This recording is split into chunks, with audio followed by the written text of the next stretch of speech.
Olá! É com grande alegria que chegamos ao último episódio do audiolivro Primícias do Reino. Esse áudio faz parte de uma série na qual a Sociedade Espírita Caminho, Verdade e Vida traz até você essa obra do Espírito Amélia Rodrigues, ditada ao médium Divaldo Pereira Franco. Lembramos que se você ainda não ouviu os áudios anteriores, vai lá que a gente te espera por aqui.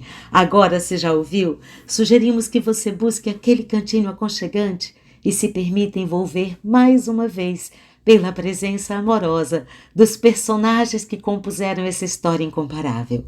Com o coração pleno de gratidão, convidamos você a permanecer aqui conosco e desejamos uma boa audição.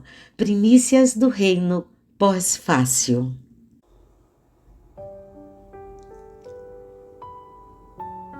O Evangelho, a Nova ou a Boa Nova, é a mais expressiva história de uma vida através de outras vidas, iluminando a vida de todos os homens.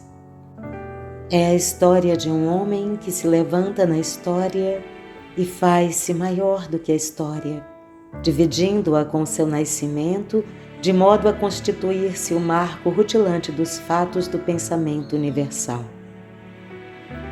Esta, a mais significativa história jamais narrada, encontra-se, todavia, sintetizada em O Novo Testamento, modesta obra de pouco mais de 350 páginas, grafada por duas testemunhas pessoais de todos os acontecimentos, Mateus e João, e confirmada pelos depoimentos de outras que conviveram com ele, tais como Pedro, que pede a Marcos escrevê-la para os romanos recém-convertidos, e Lucas, que a recolhe de Paulo, o chamado da estrada de Damasco, de Maria, sua mãe, de Joana de Cusa, de Maria de Magdala e de outros, escrevendo para a grande massa dos gentios conversos.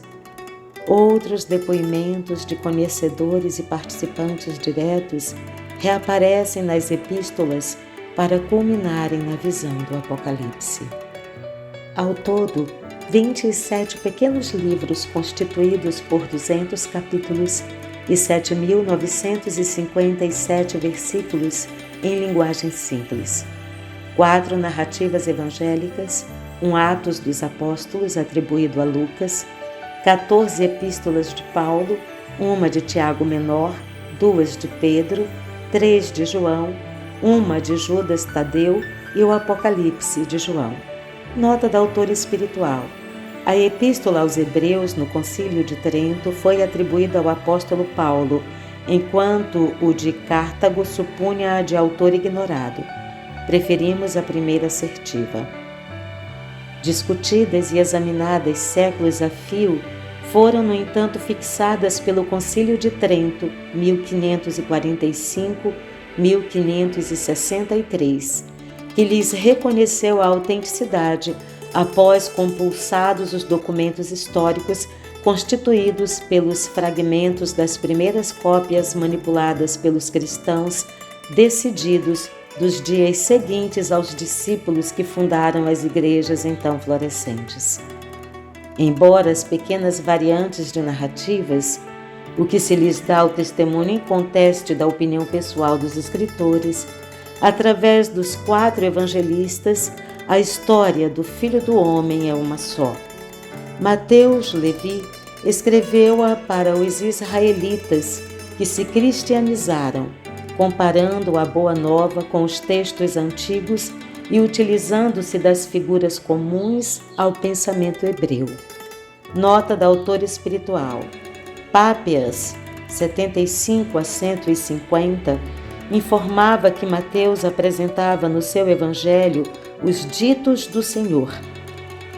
Marcos, também chamado João, filho de Maria, de Jerusalém, em cujo lar os cristãos se reuniam e onde o apóstolo Pedro, libertado do presídio, foi acolhido, conheceu de perto as lides apostólicas junto a Paulo e Barnabé, dos quais se afastou em Perge, na Panfília, retornando a Jerusalém, tendo sido convocado mais tarde pelo próprio Pedro à sementeira em Roma, em cuja ocasião grafou a sua narrativa.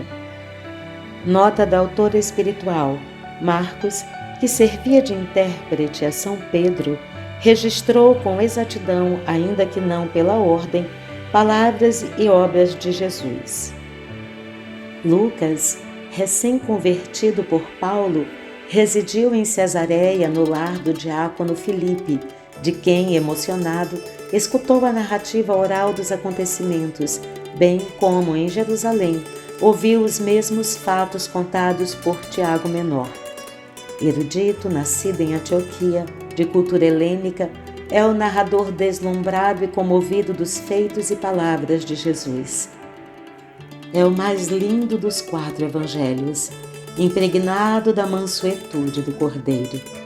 Escrevendo ao excelso Teófilo, é dedicado à grande grei dos gentios arrebatada pelo verbo candente de Paulo, seu mestre.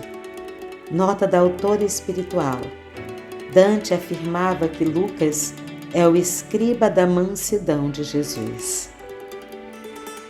Prosseguirá escrevendo mais tarde os Atos dos Apóstolos com o seu inconfundível estilo. João, o discípulo amado, místico por excelência, escreveu para os cristãos que já conheciam a mensagem com segurança. Aprofundou a sonda reveladora e adentrou no colóquio do mestre com Nicodemos sobre o novo renascimento, de cujo colóquio possivelmente participara como ouvinte. Começa o seu estudo com a transcendente questão do Verbo e o encerra no Apocalipse com a fulgurante visão medianímica de Jerusalém libertada. O seu é o Evangelho espiritual. Escritos inicialmente na língua falada por Jesus, o arameu, excetuando-se provavelmente Lucas, logo foram traduzidos para o grego, corporificando o pensamento do mestre que se dilataria por toda a terra. A mais comovente história que já se escreveu, o maior amor que o mundo conheceu, o exemplo mais fecundo que jamais existiu. A vida de Jesus é o permanente apelo à mansidão, à dignidade, ao amor, à verdade. Amá-lo é começar a vivê-lo. Conhecê-lo é plasmá-lo na mente e no coração. A vida que comporta a história da nossa vida, eis a vida de Jesus.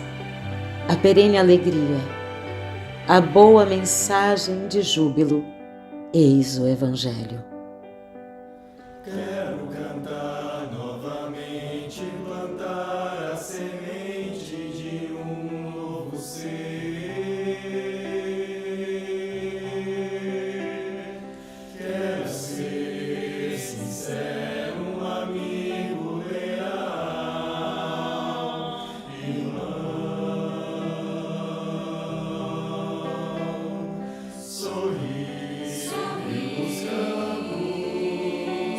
Buscando a inspiração, Jesus, sorrir pelos campos, buscar Jesus.